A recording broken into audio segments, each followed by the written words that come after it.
We're at Clonmacnoise in Ireland on a cold, rainy day. It looks spectacular. We're surrounded by magnificent early medieval gravestones and buildings. It is one of the most important ecclesiastical or monastic sites in Ireland. And it's situated in the center of Ireland on the River Shannon, which is right at the edge of the complex.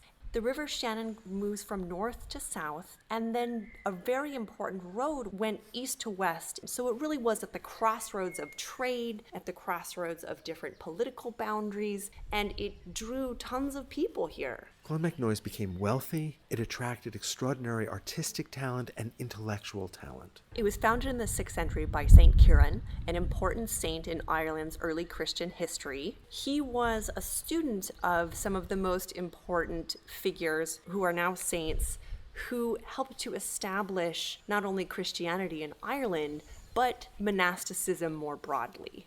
Christianity really begins to spread around Ireland with St. Patrick in the 5th century, and then you have figures like St. Bridget who are helping to spread it as well. A monastery, in the simplest sense, is the home to a community of monks, people who have devoted themselves to religious prayer and live an introspective life.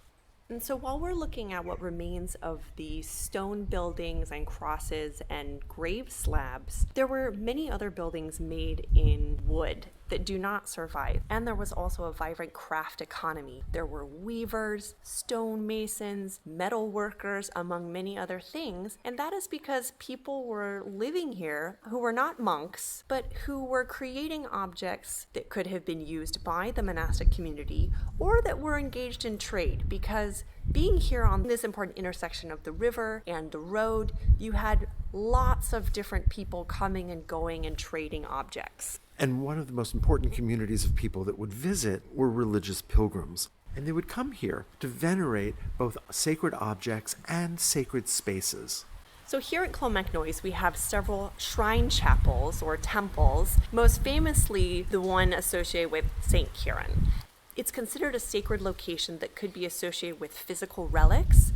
Possibly it marks the site of a grave underneath it, or it's one maybe that a particular saint lived in or somehow touched, a contact relic. But regardless of that, it's usually a small single-celled room, sometimes with a small additional room to the side of it. And it would have attracted pilgrims who could come here to experience some of that sacred aura that is associated with figures like St. Kieran.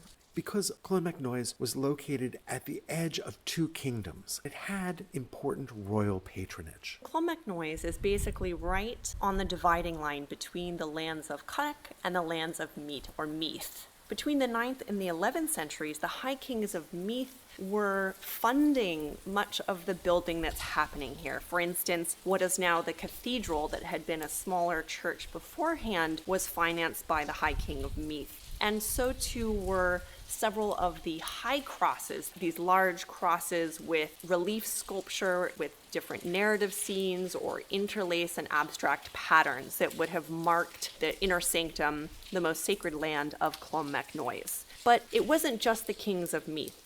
Eventually, the monks at Clonmacnoise shift alliances because they were savvy. They realized that they needed money and they could benefit from royal patronage.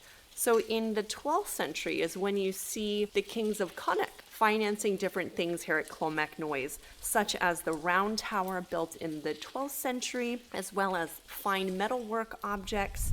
And we even have two of the high kings of Connacht buried here at Clonmacnoise. One of the most distinctive features at Clonmacnoise are these beautifully incised grave slabs, and there are over 700 of them here. Some of the most important are now inside the museum, and they speak to the multiplicity of the communities here. There's one, for example, that is a prayer for a craftsman. There's another that gives a prayer for a man of learning. And so we have this wonderful reflection of the different communities that made Clonmacnoise so important. And it really does speak to the prestige of being buried here at Clonmacnoise, this important ecclesiastical site. And it also would have been valuable to people buried here because people coming here, whether they're monks or pilgrims, would have prayed for the souls of the dead. even though this site was founded in the 6th century, it really speaks to the longevity of these types of monastic communities, in that most of the buildings and the crosses and the graves and the towers come from different centuries. This site isn't abandoned until the 13th century, when the political and even religious landscape is shifting dramatically. It's easy to see why Clonmacnoise was so important in the 19th century to people who were involved with looking to what they thought was their unique Irish heritage, this so-called Celtic revival. So George Petrie, for instance, was here painting the different cross slabs, painting the different buildings, and this site is actually conserved in the 1860s, and because of its significance, it becomes a national monument in 1877, because it becomes the quintessential example of the early Irish church.